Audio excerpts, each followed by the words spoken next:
Class में हम Rutherford का अल्फा स्कैटरिंग एक्सपेरिमेंट को बता रहे हैं। तो इसमें से हमने क्या किया था, अल्फा पार्टिकल होता है, उसमें क्या होता है 2 प्रोटॉन और 2 न्यूट्रॉन होता है, और जिसमें से 2 यूनिट चार्ज पॉजिटिव चार्ज होता है और इसका मास 4 me होता है।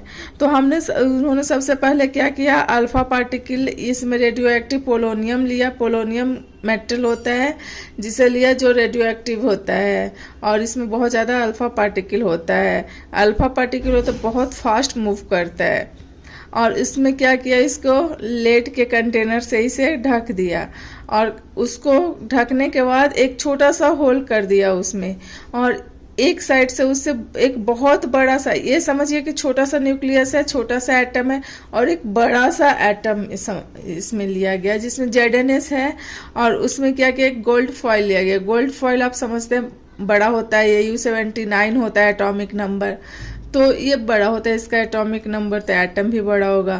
तो अब इसमें क्या किया, एक पतला सा थीन गोल्ड फॉइल लिया। थीन इसलिए लिया गया, ठीक रहेगा तो ठीक रहेगा, तो इससे वो ज़्यादा डेविएट हो जाएगा, उसको इस स्क्रीन को पार नहीं करेगा, और उस जितना पतला रहेगा उतना ही वो ज़्यादा इससे क्लोज से पार करेगा। इससे क्या, फास्ट मूविंग इलेक्ट्रॉन लिए बहुत तेज में मूव कर रहा है, इलेक्ट्रॉन होता है जो बहुत तेज मूव करके इसमें स्कैट किया, और जो हमारा ZNS स्क्रीन, फ्लोरोसेंट स्क्रीन है, उससे हमारा डॉट डॉट डॉट दिखाई देगा, शाइनिंग करेगा।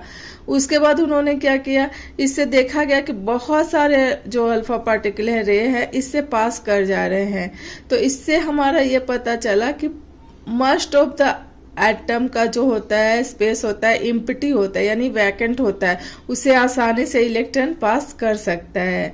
और उसके बाद उन्होंने देखा कि बहुत कुछ होते हैं जो थोड़े एंगल पे मूव कर रहा है, कुछ होते हैं जो 90 डिग्री पे मूव कर रहा है, कुछ होता है जो अपने ही पाथ पे 180 डिग्री पे वो रिटर्न हो जाता है। तो 90 डिग्री, 180 डिग्री और ये वो 180 डिग्री पाथ पे इसलिए रिटर्न हुआ क्योंकि इसमें न्यूक्लियस है। न्यूक्लियस से जैसे वो बम्बार्ड किया तो वो इस तरफ नहीं आकर अपने ही साइड में वो चला गया, रिटर्न हो गया वापस। और कुछ हुआ इससे गया क्योंकि जितना न्यूक्लियस है उतना ही डेंस होगा, न्यूक्लियस के नज़दीक जाने से एकदम न्यूक्लियस के मिड पॉइंट जाने पे रिटर्न किया, लेकिन न्यूक्लियस से थोड़ा सा दूर गए तो उससे क्या होता है, थोड़ा सा इसका जो हुआ थोड़ा कम डेविएट हुआ और वो रिटर्न हो गया।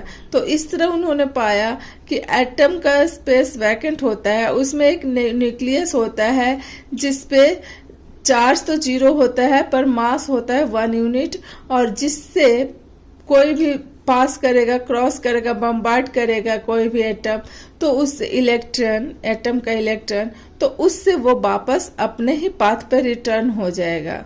तो ये था फ्रेंड हमारा अल्फा रे स्कैटरिंग एक्सपेरिमेंट।